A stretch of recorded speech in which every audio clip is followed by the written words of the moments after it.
ভোর 6টা। এখনই দেখুন সূর্যের আলো গনগন করছে। চারিদিক তাকালে না কেমন যেন একটা শূন্যতা। আসল ইটকাট পাথরে ঘেরা এই শহরটা যেন দিন দিন মনে হচ্ছে গায়ের ওপর উঠে আসছে। গাছ বলতে 2-1টা নারকেল গাছ সেই তাল গাছের মতো এক পায়ে দাঁড়িয়ে উঁকি মারে আকাশে। আমার ছাদের এই সেই লেবু গাছটা, যেটা আমফানে একদম নষ্ট হয়ে গেছিলো, রিপোর্ট করার পর বছর 2-3 খুব একটা বেশি লেবু দেয়নি। এবছর একদম লেবুতে ভরে গেছে। গরমকালে মুসুর ডাল আর এই কাগজি লেবু, যেহেতু নিজেদের গাছের লেবু, কোনো কেমিক্যাল ব্যবহার করে না, খুব সুন্দর গন্ধ একটা।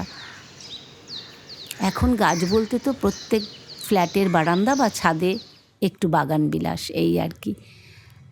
ছাদ থেকে নেবে, যেহেতু সকলকে ভালো রাখার চেষ্টা করি, তাই আজকে চাটাকে বন্ধই করে দিলাম। ভাবলাম প্রত্যেককে সকালে আজকে 1 গ্লাস করে বেলের শরবত দেব। ছোটোবেলা মাকে করতে দেখেই এগুলো শেখা। গরমকালে পড়তে বসলে মা 1 গ্লাস করে সামনে দিয়ে আসতো। আমি শরবতটা বানাই, সঙ্গে সঙ্গে আপনাদেরকে জানাই আজকে সারাটা দিন ভালো থাকার শুভেচ্ছা। খুব গরম পড়েছে, তার মধ্যে মাঝে মধ্যেই লোডশেডিং, তখন তো যেন ঘরের মধ্যেই হাঁপিয়ে উঠছি।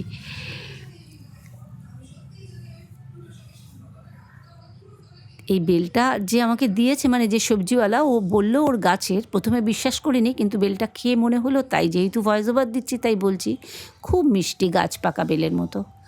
তারপরে এসছি, দুপুরের রান্নার প্রস্তুতি করেছি, এবার রান্নায় যাচ্ছি। জ্যান্ত ফলি মাছ একটু আলু দিয়ে আম দিয়ে করব, আর ভাবছি কয়েকটা ঢ্যাঁড়স আমি মাছের ঝোল নামানোর আগে ভাজা ঢ্যাঁড়স ফেলে দিই। এখন চেষ্টা করি জ্যান্ত মাছ আনার, কেননা বরফ চাপা দিয়ে যে মাছ আগে রাখা হতো তা কিন্তু এখন আমরা দেখি না। এখন মাছ রাখা মানেই হলো ফরমেলিন দিয়ে কেমিক্যাল, যা শরীরের জন্য খুব খারাপ। এটা আমরা সবাই জানি, আমরা সবাই চেষ্টা করি ভালো থাকার, অথচ জেনে শুনেও এই বিষগুলো পান করি। কী করব, সমাজে যে এভাবে চলছে। আর করেছিলাম মুসুর ডাল, সেটা আর আপনাদের দেখালাম না।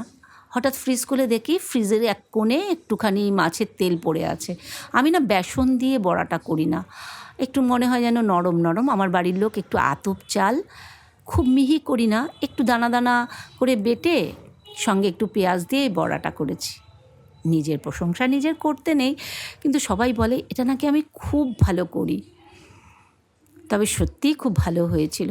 আজ বাসন্তী পুজোর দশমী, ষষ্ঠী থেকেই ভাবছি বৌদি আর আমি একটু যাব মায়ের কাছে, কিন্তু হয়ে উঠছে না। আজ তাই দুজনে মিলে চলে এসেছি। জানি সকালেই পুজোর সব শেষ হয়ে গেছে। এই মন্দিরটা খুব একটা শান্তির জায়গা। এমনি মন্দিরে আসলে শান্তি পাওয়া যায়, যদি সেটা ভিড় না হয়। এই মন্দির সেরকমই একটি। উঠতে উঠতে শুনছি ভিতরে সন্ধ্যা আরতি চলছে, ঘণ্টার আওয়াজে সেটা অনুভব হচ্ছে। ধীর পায়ে মায়ের কাছে এগিয়ে যাচ্ছি, শান্ত স্নিগ্ধ মায়ের মুখ দেখে মনে মনে শান্তিটাই প্রার্থনা করছি। কারণ সমাজে, আমাদের জীবনে শান্তির এখন বড় অভাব। মনে শান্তি থাকলে সব সুন্দর। বুঝলাম প্রচুর ভিড় হয়েছিল এই পুজোর কদিন। খেয়াল করে দেখবেন মায়ের ওপরে অনেক চূর্ণি পড়েছে। বৌদি বলল মনের ইচ্ছে পূর্ণ হলে বা অনেকে বছরে একবার এই চূর্ণি দেয়।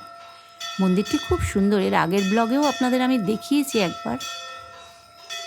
দেখুন অনেক চূর্ণি, মা চূর্ণিতে পুরো ঢাকা পড়ে গেছে।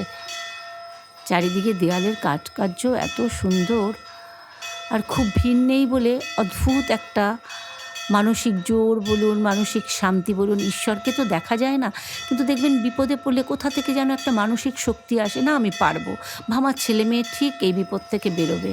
এটাই মনে হয় ঈশ্বরের দেওয়া। ওখানেই বোধহয় ঈশ্বরের অস্তিত্ব। তিনি এইভাবেই আমাদের সামনে আসে বা আমাদের সাহস যোগায়। সন্ধ্যা আরতি চলছে, আগে রাম সীতার আরতি হলো, হনুমানজির আরতি করে ঠাকুরমশাই এবার এসছেন দুর্গা আরতি করতে। তারপরে আগুনের তাপ, যেন সমস্ত কষ্ট দুঃখ এই তাপে পুড়ে যায়, ভালো থাকি আমরা সবাই। এরপরে দেখলাম ঠাকুরমশাই পুষ্পাঞ্জলি। আমরা তো পুষ্পাঞ্জলি দেব না, দাঁড়িয়ে থেকে পুষ্পাঞ্জলির মন্ত্র শুনছিলাম। একটু চুপ করে আমিও শুনি, আপনারাও শুনুন।